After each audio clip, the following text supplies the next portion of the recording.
गुजरात में कांग्रेस का vote half कर दिया, पंजाब में इनका स्विच ऑफ कर दिया, दिल्ली में साफ कर दिया और आपने इनको माफ कर दिया कि शाम तक सुबह की नजरों से उतर जाते हैं, इतने समझौतों पे जीते हैं कि जमीर भी मर जाते हैं। यानी विशेष श्रेणी का संघ शासित राज्य है।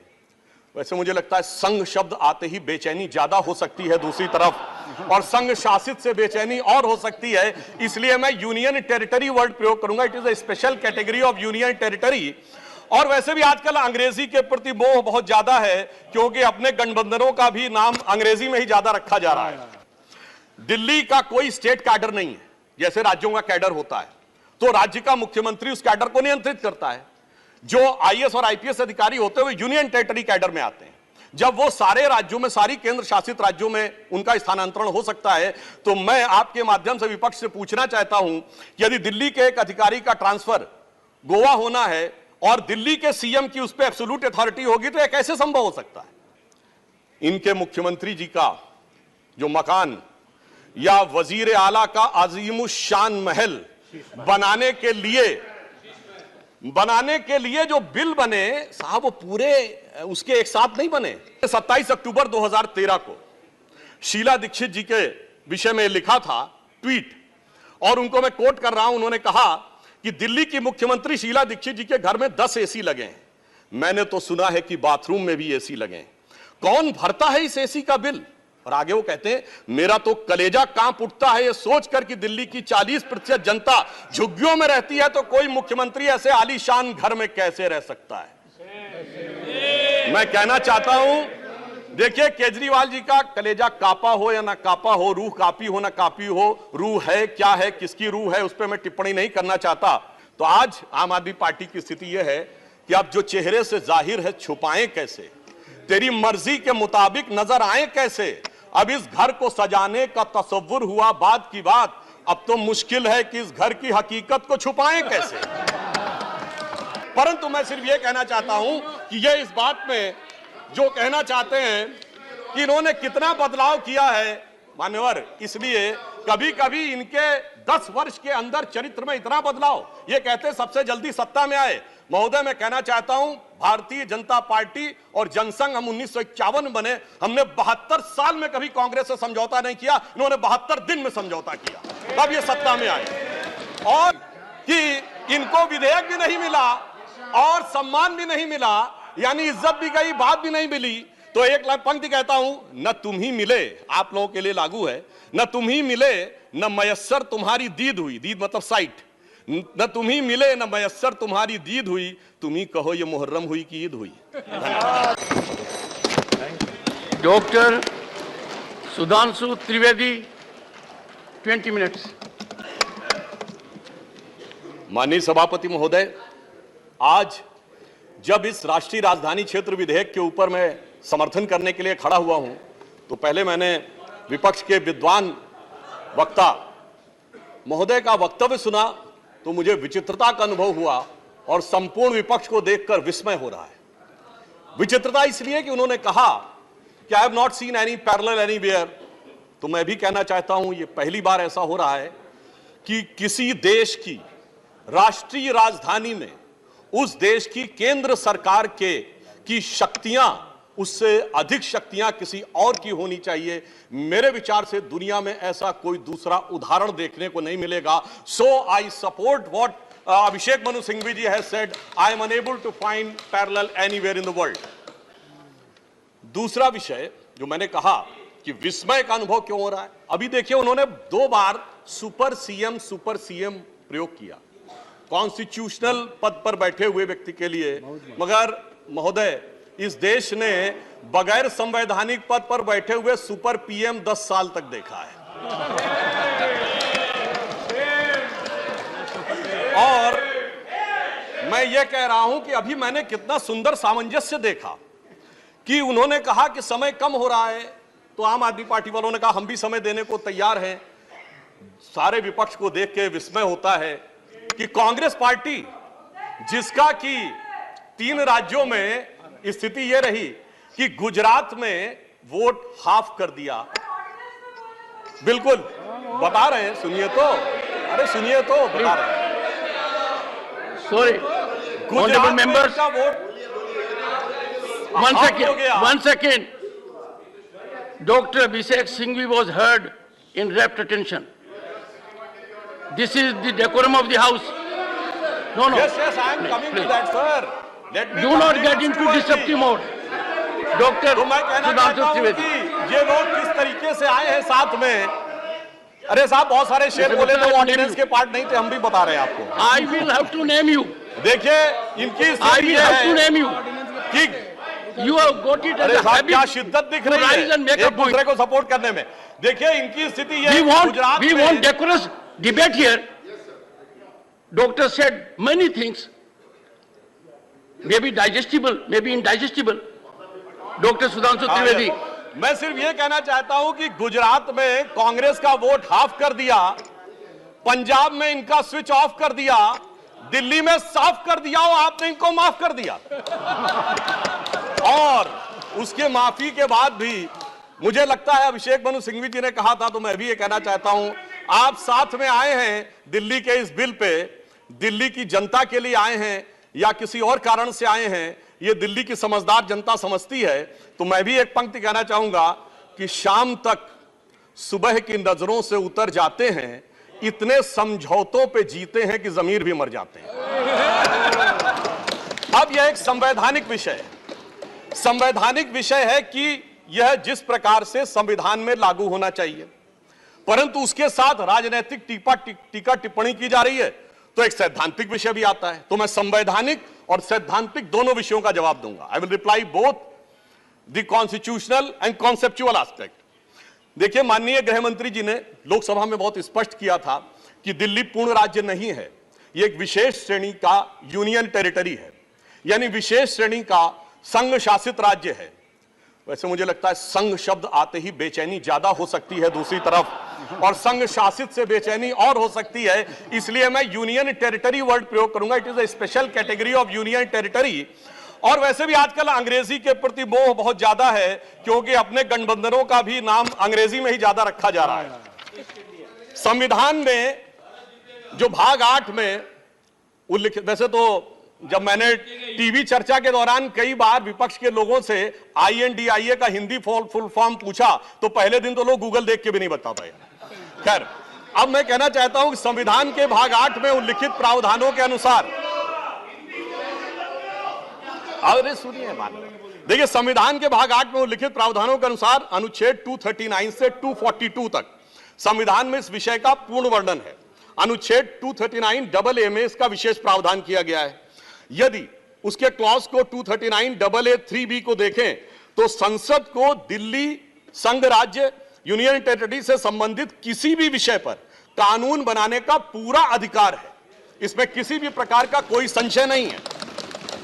सर्वोच्च न्यायालय के जिस निर्णय का बार बार उल्लेख किया जाता है और हमारे विरोधी उसको अपने हिसाब से प्रयोग करते हैं, उसमें भी बहुत साफ देख लें कि 105 पेज के उस निर्णय में कहीं पर भी सर्वोच्च न्यायालय ने संसद के द्वारा दिल्ली के बारे में कानून बनाए जाने के विषय के ऊपर किसी प्रकार की कोई टिप्पणी नहीं की है।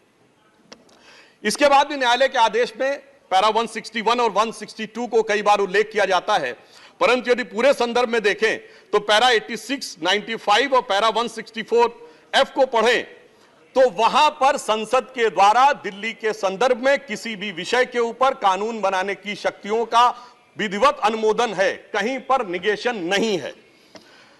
और स्पष्टता के साथ इसकी आवश्यकता क्यों थी? ताकि शासकीय आदेश को एक विधायी शक्ति भी मिल सके, एग्जीक्यूटिव ऑर्डर को एक लेजिस्लेटिव पावर भी मिल सके। इसलिए उस अस्पष्टता को दूर करने के लिए, to remove any an iota of suspicion, यह आवश्यक था। इसलिए मैं इस बिल का समर्थन करता हूं। अब कई बार लोग कहते हैं साहब अध्यादेश की आवश्यकता क्यों थी? वैसे तो माननीय गृह मंत्री जी ने भी इस विषय को लोकसभा में बताया था। अभिषेक मनु सिंघवी जी ने कहा कि 19 तारीख को अध्यादेश क्यों आया। शायद उन्हें ध्यान हो कि दिल्ली सरकार में जैसे ही चंद दिनों में ताकत मिली तो सबसे पहले किन फाइलों के बारे में, सतर्कता के साथ सतर्कता विभाग की फाइलों के बारे में कार्रवाई की गई। मीडिया में प्राप्त समाचारों के अनुसार सतर्कता सचिव ने यह रिपोर्ट किया कि रात 9 बजे मंत्री के द्वारा उनको कॉल किया गया, सुबह 3 बजे तक वह कार्रवाई चलती रही, 76 से अधिक फाइलें मंगाई गईं और उन्होंने उपराज्यपाल महोदय को यह आशंका भी व्यक्त की कि उसमें कई ऐसी फाइलें थीं जो कि गोपनीय थीं और उसके अनुसार उन फाइलों में किसी भी प्रकार की छेड़छाड़ भी संभव है। अब मुझे बहुत आश्चर्य होता है कि दिल्ली में बाढ़ आई तो दिल्ली फ्लड कंट्रोल अथॉरिटी की बैठक तो 2 साल से नहीं हुई, मगर विजिलेंस की फाइलें ओवरनाइट सर्च की गई तो मेरे विचार से, और ये सर 16 और 17 मई की रात का था, तो मानी हुई बात है जब ऐसी परिस्थिति नजर आएगी तो उसके 1-2 दिन के अंदर अध्यादेश की आवश्यकता महसूस होगी। यहां मैं एक और बात भी कहना चाहता हूं कि ब्यूरोक्रेसी पर नियंत्रण की बात आम आदमी पार्टी की सरकार के द्वारा की जाती है, तो ये लोग तो अपनी एक पैरेलल ब्यूरोक्रेसी भी बना चुके हैं, क्योंकि अनेक प्रकार के समाचार पत्रों में आया है कि कई ऐसे लोग जो कि आम आदमी पार्टी के पदाधिकारी हैं वो सरकारी पदों पर भी विद्यमान हैं और सरकारी पदों पर रहते हुए सरकारी शक्तियों का भी उपयोग कर रहे हैं। वैसे ये लोग बहुत दावा करते हैं कि उन्होंने बहुत सारी चीजें फ्री दिया, कुछ 100 रुपए दिल्ली की जनता को कुछ मामलों में फ्री मिला और अपने लोगों को कई मौकों पे, कई जगहों पे, दर्जनों से ऐसे लोग हैं जिनको लाख लाख 1.5 लाख की तनख्वाहें मिली और यदि आरोपों को देखा जाए तो करोड़ों रुपए के घोटालों के आरोप हैं। एक कहावत होती है, माले मुफ्त दिले बेरहम, तो मैं कहना चाहूंगा इनकी तो स्थिति यह है कि माले मुफ्त दिले बेरहम, दिल्ली पे सितम और करोड़ों हजम। अब एक और बात जो ब्यूरोक्रेसी के नियंत्रण की बात है, तो मैं ध्यान दिलाना चाहता हूं, इस दिल्ली प्रदेश में एकमात्र ऐसा प्रकरण हुआ जो पूरे देश के इतिहास में बहुत विचित्र था कि दिल्ली के मुख्य सचिव ने दिल्ली के मुख्यमंत्री आवास के अंदर अपने साथ मैन हैंडलिंग का आरोप लगाया। मेरे विचार से पूरे भारत के इतिहास में ऐसा कोई उदाहरण नहीं होगा कि इस प्रकार की बात, इस प्रकार का आरोप लगा हो और वह भी मुख्यमंत्री की उपस्थिति में लगा हो। यह दर्शाता है कि ब्यूरोक्रेसी को नियंत्रण करने की जो छटपटाहट है उसमें वास्तविकता में वो फितरत क्या है। और मैं एक टेक्निकल पॉइंट कहना चाहता हूं, दिल्ली का कोई स्टेट कैडर नहीं है, जैसे राज्यों का कैडर होता है तो राज्य का मुख्यमंत्री उस कैडर को नियंत्रित करता है। जो आईएएस और आईपीएस अधिकारी होते हुए यूनियन टेरिटरी कैडर में आते हैं, जब वो सारे राज्यों में, सारी केंद्र शासित राज्यों में उनका स्थानांतरण हो सकता है, तो मैं आपके माध्यम से विपक्ष से पूछना चाहता हूं कि यदि दिल्ली के एक अधिकारी का ट्रांसफर गोवा होना है और दिल्ली के सीएम की उस पर एब्सोल्यूट अथॉरिटी होगी तो यह कैसे संभव हो सकता है।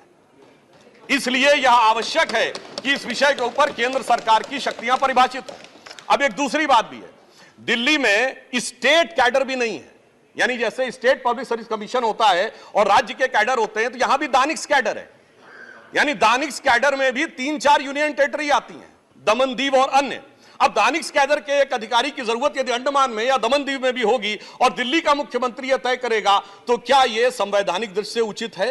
इसलिए मैं कहना चाहता हूं कि माननीय गृह मंत्री जी ने जो यह विषय रखा है वो पूरी तरीके से उचित है। अब दुरुपयोग की बात में मैं एक और बात कहना चाहता हूं, इनकी वास्तविक मंशा क्या थी।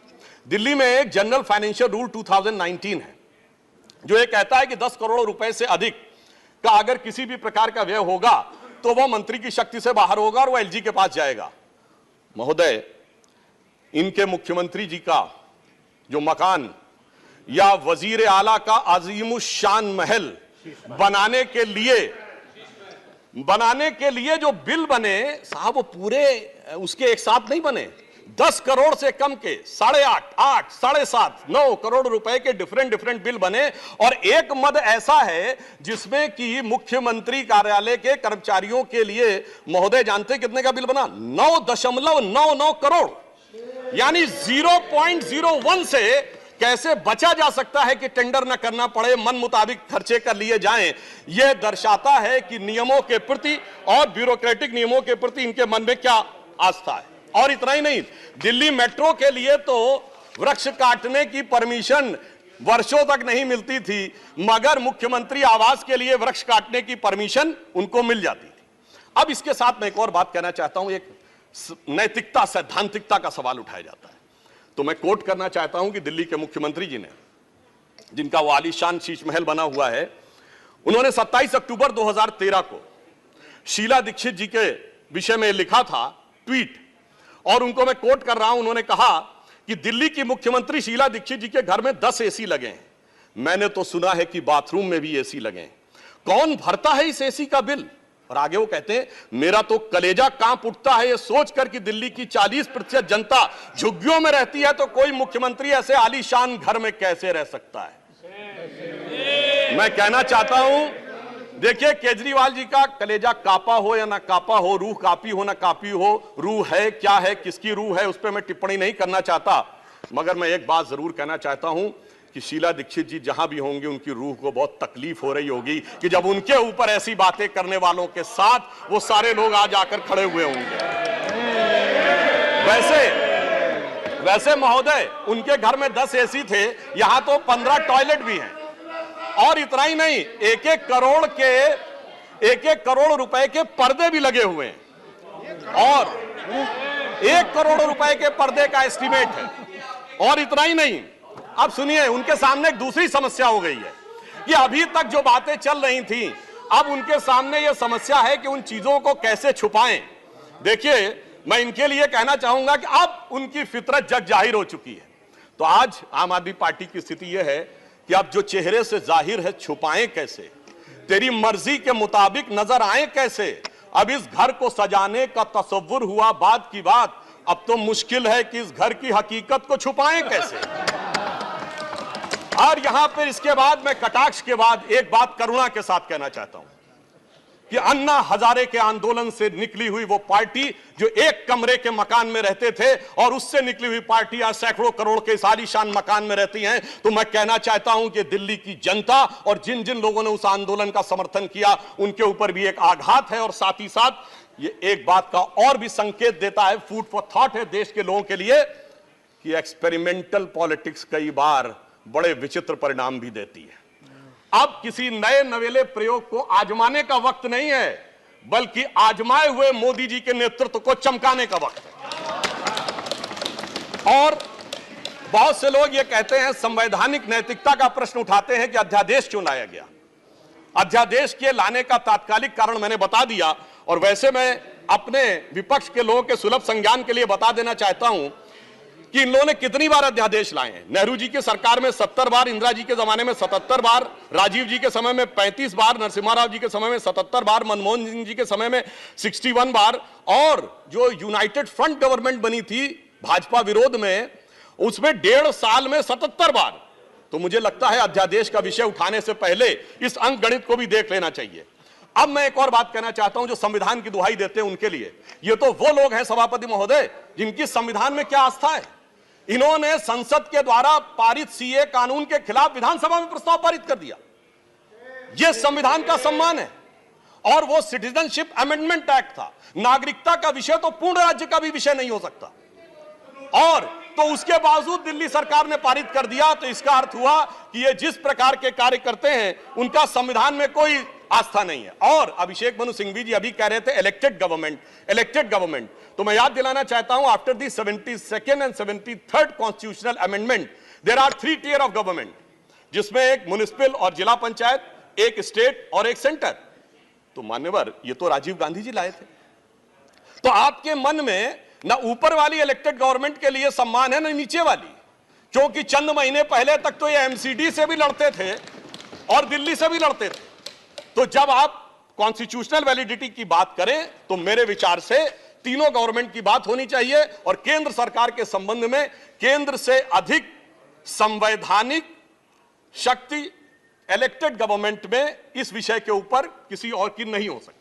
और मैं एक और बात वेदना के साथ कहना चाहूंगा, ये तो वो लोग हैं जिन्होंने गणतंत्र दिवस की परेड पर भी संवैधानिकता की बात करते हैं, जिस दिन संविधान लागू हुआ उसकी पूर्व संध्या पर प्रदर्शन किया था।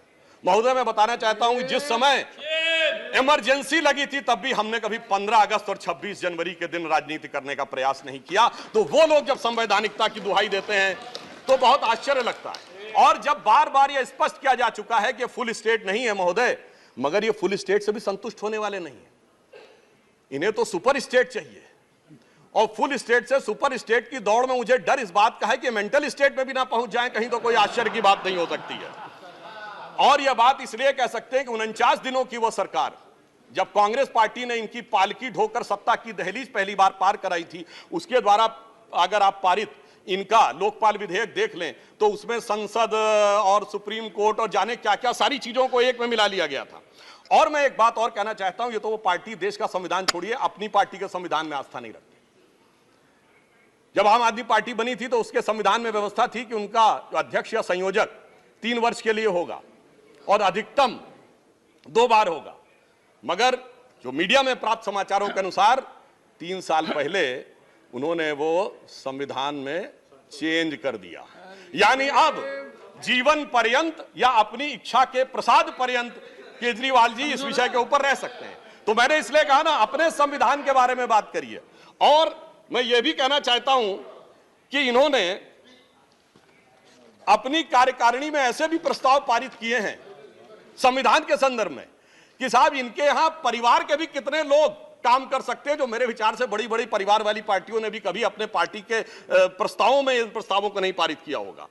और मैं ये भी कहना चाहता हूं कि बहुत आश्चर्य लगता था कि जब ये इंडिया अगेंस्ट करप्शन के स्वरूप से आगे बढ़े थे, तब एक ही पंक्ति में बता देना चाहता हूं, क्योंकि जब आप इसकी बात करते तो क्या क्या नहीं था, कहां से बात शुरू हुई थी। हम राजनीति में नहीं आएंगे, फिर कसम खाते कांग्रेस का साथ नहीं लेंगे, फिर उसके बाद बंगला नहीं लेंगे, फिर शपथ खाते गाड़ी नहीं लेंगे, फिर शपथ खाते सुरक्षा नहीं लेंगे, और आज स्थिति यह है। मैं सिर्फ यह कहना चाहता हूं कि जितनी बातें ये कहते थे वो सारी चीजें आवश्यक है, मगर यह दर्शाता है, क्योंकि मैं किसी की सुरक्षा के प्रति खिलवाड़ करने की बात नहीं करता। पंजाब जैसा राज्य संवेदनशील है, वहां के मुख्यमंत्री के पास सुरक्षा होनी चाहिए, परंतु मैं सिर्फ यह कहना चाहता हूं कि यह इस बात में जो कहना चाहते हैं कि इन्होंने कितना बदलाव किया है मान्यवर, इसलिए कभी कभी इनके 10 वर्ष के अंदर चरित्र में इतना बदलाव, ये कहते सबसे जल्दी सत्ता में आए। महोदय मैं कहना चाहता हूं, भारतीय जनता पार्टी और जनसंघ हम 1951 बने, हमने 72 साल में कभी कांग्रेस से समझौता नहीं किया, इन्होंने 72 दिन में समझौता किया, तब ये सत्ता में आए। और इसलिए आज दिल्ली की जनता अपने को ठगा हुआ महसूस करती है, और शायद दिल्ली के लोग ये कह रहे होंगे कि मैं समझता था वो कितने मासूम थे, क्या से क्या हो गए देखते देखते, जिनको पत्थर से हमने बनाया सनम वो खुदा हो गए देखते देखते। और मैं एक और बात भी कहना चाहता हूं संक्षेप में, मेरे विचार से इनको अध्यादेश पढ़ना चाहिए, संविधान पढ़ना चाहिए और दिल्ली का अधिनियम पढ़ना चाहिए, क्योंकि अपने को कहते हैं सबसे पढ़े लिखे मुख्यमंत्री। तो मैं ये भी बताना चाहता हूं कि ये सबसे पढ़े लिखे मुख्यमंत्री जो अपने को सबसे हाई क्वालिफिकेशन का नाज रखते हैं, 2-3 उदाहरण उनके ही बता देना चाहता हूं। जिस समय कोविड की वेव चरम के ऊपर थी, तब इन्होंने क्या कहा, इन्होंने कहा कोविड वैक्सीन का फार्मूला सारी कंपनियों को क्यों नहीं दे दिया जाता। मान्यवर, कोविड वैक्सीन तो छोड़िए, पैरासीटामोल जैसी जो दवा भी अमेरिका ने उस समय हमसे मंगाई थी। अब कोई पढ़ा लिखा व्यक्ति ये कह सकता है कि वो चूरन की तरह फार्मूला सबको दे दिया जाए। तो कभी कहते हैं कि यूट्यूब के ऊपर फिल्म क्यों नहीं लाद दी जाती है। अरे भाई, वो सरकार का अधिकार का क्षेत्र नहीं है।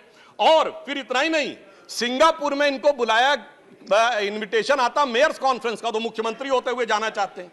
तो मेरे विचार से कम इनको थोड़ा पढ़ना लिखना चाहिए। और एक पढ़ने लिखने पे एक तथ्य मैं जरूर बताना चाहूंगा, जब न्यूयॉर्क टाइम्स अखबार में इनकी तारीफ निकली थी तो इनके मुंह से निकल गया था कि दुनिया का सबसे बड़ा अखबार, और उसमें इतनी तारीफ निकलवाना आसान नहीं है। वैसे निकलवाना शब्द निकल गया था, मगर मैं पढ़े लिखे मुख्यमंत्री को यह भी बताना चाहता हूं महोदय कि न्यूयॉर्क टाइम्स दुनिया का सबसे बड़ा अखबार नहीं है, वो है यमुनी शिंबुन जापान का। अमेरिका का भी सबसे बड़ा अखबार वो नहीं है, यूएसए टुडे। और इतना ये समझिए, इतना ही नहीं, भारत का times of India, Dainik Bhaskar, और वो भी उनसे अधिक हैं। तो मैं सिर्फ ये बताता हूं, अरे भाई जिस अखबार का नाम लेते हैं कम से कम उनको तो पढ़ लेना चाहिए था।